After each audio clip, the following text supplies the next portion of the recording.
लक्ष्य न्यूज, एक नजर, एक लक्ष्य।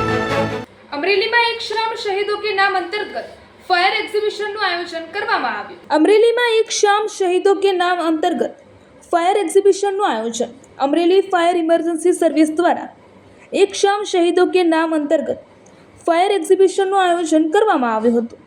મુંબઈ ડોકયાર્ડ આગની ઘટનામાં શહીદ થયેલા 66 જવાનોની સ્મૃતિમાં ઉજવાતા ફાયર સર્વિસ ડે નિમિત્તે આ કાર્યક્રમ યોજાયો હતો। જાગૃત સમાજનું નિર્માણ થાય તેમજ આગ જેવી આપત્તિઓ સામે લોકોમાં સજાગતા ફેલાય તે હેતુસર ફાયર વિભાગ દ્વારા જનતા કેટલી સલામત છે તે સ્પષ્ટ કરવામાં આવી રહ્યું છે, જેમાં આગ નિવારણના ઉપાયો, બચાવ કામગીરી અને આધુનિક સાધનો અંગે લોકોની માહિતી આપવામાં આવી હતી।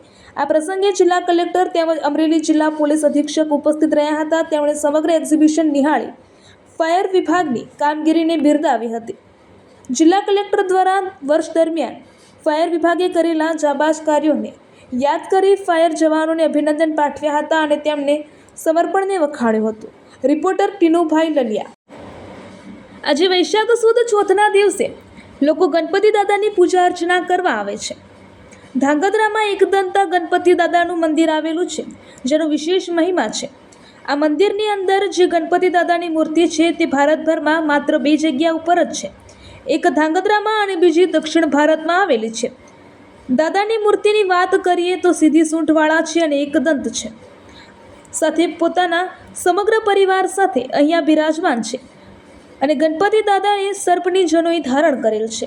આ દાદાની મૂર્તિ વિશાળ છે। આ જગ્યા ઉપર વૈશાખ સુદ ચોથના રોજ અને ભાદરવા સુદ ચોથના રોજ હજારોની સંખ્યામાં ભક્તજનો દર્શનાર્થે આવે છે અને નાના મેળા પણ ભરાય છે। આજના દિવસે હવન પણ કરવામાં આવે છે। આ જગ્યા ઉપર આ મંદિર આશરે 200 વર્ષ જેટલું જૂનું મંદિર છે। ધાંગધ્રા સ્ટેટના રણમલસિંહજીએ આ મંદિરની સ્થાપના કરાવી હતી। આજના દિવસે પણ લોકો બાધા રાખે છે, લોકો ચાલીને આવે છે તેમજ ગોળ લાડુનો પ્રસાદ ધરાવે છે। વહેલી સવારથી લઈને મોડી રાત સુધી મોટી સંખ્યામાં લોકો અહીં દર્શન કરવા માટે આવે છે। રિપોર્ટર દેવમ ત્રિવેદી, સુરેન્દ્રનગર। મારું નામ જયેશ ભટ્ટ છે। સિનિયર સિટીઝન પાર્કમાં અત્યારે જે ફાયર સેફટીને લઈને એક સરસ કાર્ય જે કરવામાં આવ્યું છે અને જે અવેરનેસ ક્રિએટ કરવામાં આવી છે અને એ અવેરનેસને ધ્યાનમાં રાખીને અત્યારે જે દરેક ફાયર ઇન્સ્ટ્રુમેન્ટનું સમજાવવામાં આવે છે લોકોને, ખૂબ જ સરસ સમજાવવામાં આવે છે। અને અર્લિયર લગભગ આગ એટલે એક બીક હતી, પણ હવે એવું નથી। આમાં ઘણી જગ્યાએ આપણે આપણી સેફટી કરી શકીએ છીએ અને એમના માટે જે ખાસ આપણે શું ધ્યાન રાખવા જેવું છે એમનું માર્ગદર્શન અહીંયા ખૂબ જ સરસ રીતે પૂરું પાડવામાં આવે છે અને એનાથી એક એવી અવેરનેસ ક્રિએટ થશે કે આગમાં બચવું પણ જરૂરી છે અને લોકોને બચાવવા પણ જરૂરી છે। Thank you. આજે અમરેલી જિલ્લાના ફોરવર્ડ સર્કલ ઉપર નેશનલ ફાયર ડેના ઉપલક્ષમાં ફાયરના બધા ઇક્વિપમેન્ટ જો જિલ્લામાં મોજૂદ છે એના પ્રદર્શન રાખેલા છે। મારા બધા નાગરિકોથી અપીલ છે કે અહીંયા આવે અને ફાયરના વિષયમાં જાણકારી આપે। અમારી ફાયર ટીમ દિયાસ્તન સમયમાં ખૂબ ટૂંકા સમયમાં ઘણા સારું રિસ્પોન્સ આપે છે અને છેલ્લા ઘણા વર્ષોમાં ઘણી સારી કામગીરી કરી છે અને અમુક ઘણા લોકોને બચાવ કરે છે। ફાયર સર્વિસ વિભાગ તરફથી આ વર્ષે 14 એપ્રિલથી 20 એપ્રિલ સુધી ફાયર સર્વિસીસના ફરજના ભાગરૂપે જે ફાયર સર્વિસના જવાનો, અધિકારીઓ શહાદત ભૂતકાળમાં આપેલી છે એને યાદ કરવા સારું, સાથે સાથે જાહેર જનતાને ફાયર સર્વિસ ડિપાર્ટમેન્ટનું જે કામ છે, જાહેર જનતાની જે ફરજ છે, આ ડિપાર્ટમેન્ટનું કામ આપણા સૌના જાન, પ્રોપર્ટીના રક્ષણ માટે કેટલું જરૂરી છે એ જાણવા માટે કોઈ પણ આગનો બનાવ બને તે બનાવ બનતા અટકાવવા સારું, બનાવ બનેલ હોય ત્યારે કેવી રીતે પ્રક્રિયા કરવી જોઈએ, બન્યા પછી શું તાકેદારી રાખવી જોઈએ તેના ભાગરૂપે આજે અમરેલીમાં 4 રસ્તા ફોરવર્ડ સર્કલ ઉપર બહુ સુંદર ફાયર ડિપાર્ટમેન્ટ તરફથી માનનીય ગઢવી સાહેબ તરફથી બહુ સુંદર પ્રદર્શનનું આયોજન કરેલ છે, જેમાં આજરોજ અમે અમારા પૂર્ણ પરિવાર સાથે આ પ્રદર્શન નિહાળવામાં પધારેલ છે।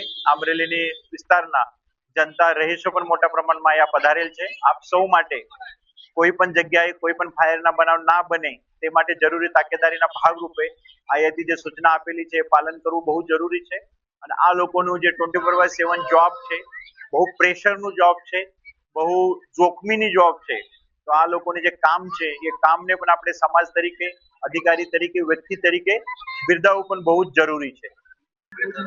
14મી એપ્રિલથી 20 એપ્રિલ ફાયર સર્વિસ વીક આ વીક અંતર્ગત સમાજની અંદર એક એવી અવેરનેસ અને જાગૃતતા ફેલાય તેવો પ્રયત્ન fire and emergency service Amreli દ્વારા આજે કરવામાં આવેલો છે.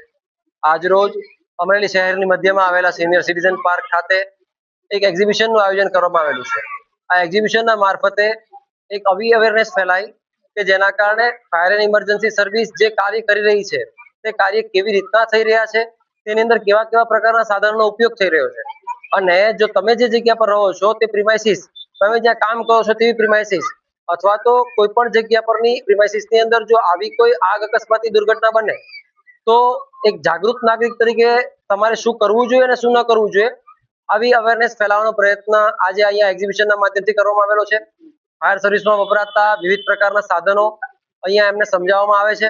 આ સાધનોનો ઉપયોગ કેવી રીતના કરવામાં આવે છે તેની સમજૂતી આપવામાં આવે છે, જેના કારણે લોકોની અંદર એક મેસેજ જાય કે તે લોકો જે જગ્યા પર રહી રહ્યા છે તે જિલ્લાની અંદર, તે શહેરની અંદર એ લોકો કેટલા સલામત છે.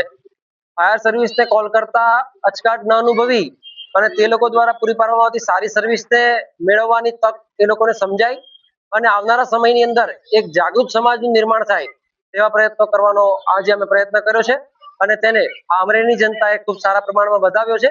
આજે લગભગ 700 થી 800 જેટલા લોકો અત્યાર સુધીની અંદર આ એક્ઝિબિશનની મુલાકાત લઈ ચૂક્યા છે અને હજુ આશા છે કે અત્યાર સુધીની આવનારા સમયની અંદર 2000 થી પણ વધુ લોકો આવવાની સંભાવનાઓ દર્શાવી રહી છે.